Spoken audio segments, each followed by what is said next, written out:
बिस्मिल्लाहिर्रहमानिर्रहीम। Dear students, इससे पिछले लेक्चर में हमने प्रीलिमिनरी पेजेस को डिस्कस किया था कि हम किस तरह से उस पर काम करेंगे, उनमें हम कौन कौन सी इन्फॉर्मेशन प्रोवाइड करेंगे।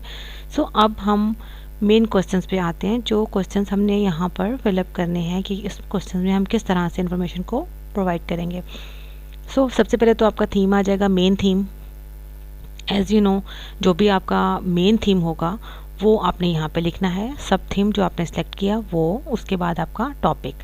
3 बातें होंगी। Then you have question number 1, why did you select the specific sub theme and topic. पहला क्वेश्चन ये है कि आपने इस सब थीम को क्यों सिलेक्ट किया। फॉर एग्जांपल, आपने प्रॉब्लम सॉल्विंग को सिलेक्ट कर लिया, तो आपने ये बताना है कि आपने क्यों सिलेक्ट किया। ठीक है, ये बातें सारी यहाँ लिखनी है और उसको relate it to your experience problem in your classroom. और उसको आपने अपने जो आपने एक्सपीरियंस किया, कभी सम टाइम के बच्चों में प्रॉब्लम सॉल्विंग स्किल्स नहीं होती, क्या वजह होती है, बच्चे फ्यूचर के लिए अपनी जो है सलाहियतों को इम्प्रूव नहीं कर पाते, तो कुछ ना कुछ रीज़न तो सामने आ रही होती है ना। ये एग्जाम्पलरी मैं आपको एक बता रही हूँ कि आप इस तरह से आपने अपने थीम को रिलेट करना है अपने एक्सपीरियंस के साथ कि आपकी क्लास में आपने देखा है कि बच्चों में तो प्रॉब्लम सॉल्विंग स्किल्स ही नहीं है। तो अगर हमने वो स्किल्स डेवलप करनी है तो हम उसके लिए कौन सी स्ट्रेटजीज़ यूज़ कर सकते हैं, उसके लिए किस किस का रोल ज़रूरी होता है। क्या टीचर उसमें इंपॉर्टेंट रोल प्ले करता है, या पेरेंट्स का रोल ज़रूरी होता है, या उसके जो एक्स्ट्रा करिकुलर एक्टिविटीज़ में उसकी इन्वॉल्वमेंट ज़रूरी होती है। कोई रीज़न तो होती है ना जिसकी वजह से हम वो थीम उस पर सोचने पे मजबूर हो जाते हैं कि हम इसको कैसे डिस्कस करें, कैसे क्या करें इसका। ये बात आपने यहाँ पर बतानी है। मीन्स कि आपने पूरा प्रॉपर बैकग्राउंड देना है और रीज़न देनी है कि आपने ये सब थीम और टॉपिक को क्यों सिलेक्ट किया है, आपने क्या सोचा था, ऐसा क्या देखा था अपने क्लासरूम में, या ऐसा कौन सा आपका एक्सपीरियंस ऐसा रहा जिसकी वजह से आपको ये टॉपिक सेलेक्ट करना पड़ा।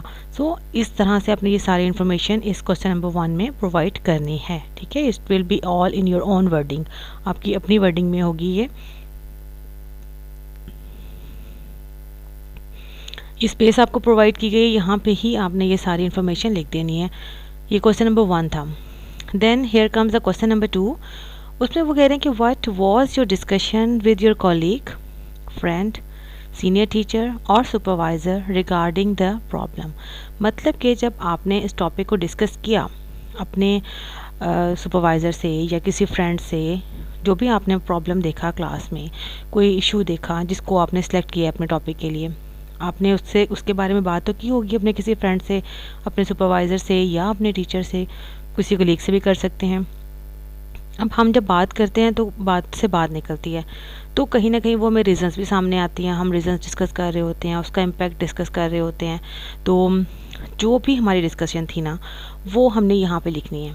मीन्स कि आपने वो सारी की सारी बातें, वो सारी डिस्कशन कि आपके फ्रेंड ने कहा कि ये वजह हो सकती है, तो सुपरवाइज़र ने कहा कि इस तरह से तो नहीं स्टडी हो सकती, इसका तो इम्पैक्ट देखा जा सकता है कि बच्चों की जो पर्सनालिटी है उस पे भी इसका असर होता है।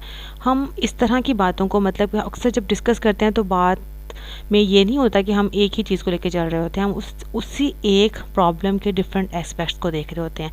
फर्स्ट ऑफ ऑल तो हम उसके रीजंस को देखते हैं, उससे पहले देखते हैं कि प्रॉब्लम है क्या, क्यों बना ये, रीजंस क्या हैं इसके पीछे, और इसकी वजह से स्टूडेंट्स की लर्निंग पे क्या इम्पैक्ट हो रहा है, और अगर हमने इसको ठीक करना है तो फिर हम किस तरह से इस चीज़ को ठीक कर सकते हैं। तो ये डिस्कशन जो आपने अपने किसी टीचर से, फ्रेंड से या अपने कोलीग से डिस्कस की है, वो सारी की सारी इन्फॉर्मेशन आपने यहाँ पर पुटअप करनी है। और उसके जो सलूशन आपके सामने, कोई मतलब हम जैसे बात करते हैं एक दूसरे के साथ, फिर हमें सलूशन मिलते हैं तो हम कहते हैं हाँ इसका ये प्रॉब्लम का सलूशन, इसको इस तरह से ठीक किया जा सकता है। तो वो सारी की सारी आपकी जो डिस्कशन है वो क्वेश्चन नंबर 2 का पोर्शन है, वो सारे का सारा आपने यहाँ पर लिखना है। इसमें अभी तक कोई ऐसी बात नहीं है कि आपको कहीं इंटरनेट से या कुछ ऐसा आप इस पर तलाश करें, लेकिन सिर्फ आपकी जो डिस्कशन है, आपके ने जो बातचीत की है, ये भी आपकी अपनी ही वर्डिंग में सब कुछ होगा। यहाँ पर आप इसको लिखेंगे, आपने कैसे डिस्कस किया, फिर आपको उस प्रॉब्लम के क्या क्या वजूहत जो हैं वो सामने आई। आगे देखें, क्वेश्चन नंबर 3 देखें, what did you find about the problem in the existing literature. अब आ गई है लिटरेचर रिव्यू की बारी। लिटरेचर हमें कहाँ से मिलता है, मीन्स कि internet is the biggest source to find literature. उससे रेलिवेंट जितनी इंफॉर्मेशन नेट पे मौजूद है, मतलब उससे रेलेवेंट आर्टिकल्स हैं, या आपने कहीं बुक पे कोई आर्टिकल पढ़ा है या कोई मैगज़ीन देखा है जिसमें ये प्रॉब्लम डिस्कस हुआ, कुछ भी कोई स्टोरी थी, या आपके जो वेबसाइट्स हैं मुख्तलिफ, वहाँ पर मुख्तलिफ इन्फॉर्मेशन जो है पड़ी होती हैं, पढ़े हुए थीसिस किए होते हैं, और आर्टिकल्स में तो हमें बेशबहा जो है इन्फॉर्मेशन उन चीज़ों से रेलेवेंट मिल जाती है। तो उसके लिए आप क्या करेंगे, बुक्स को एक्सप्लोर करें, ऑनलाइन रिसोर्सेज देखें, डिफरेंट वेबसाइट्स पे उस टॉपिक को सर्च करें, उसके बारे में आपका जो प्रॉब्लम है उसको सर्च करें, उसकी रीज़न भी मिल जाएंगी आपको, और बहुत जो भी आपको लिटरेचर में से मिलेगा ना, और जिस सोर्स से आप लेंगे उसका रेफरेंस ज़रूर नोट करना है, उसको विद रेफरेंस लिखना है, क्योंकि लिटरेचर का मतलब ही यही बात होती है कि आपने जो चीज़ें ली वो आपने कहाँ से ली।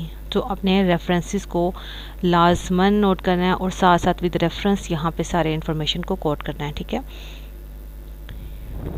ये आपका लिटरेचर रिव्यू का पोर्शन है, जो कि इजीली आप इंटरनेट से लेके कर सकते हैं, जो भी आपको इन्फॉर्मेशन लगे, और सोर्सेज आपने अपने रेफरेंसेस लिखने हैं APA मैनुअल के अकॉर्डिंग।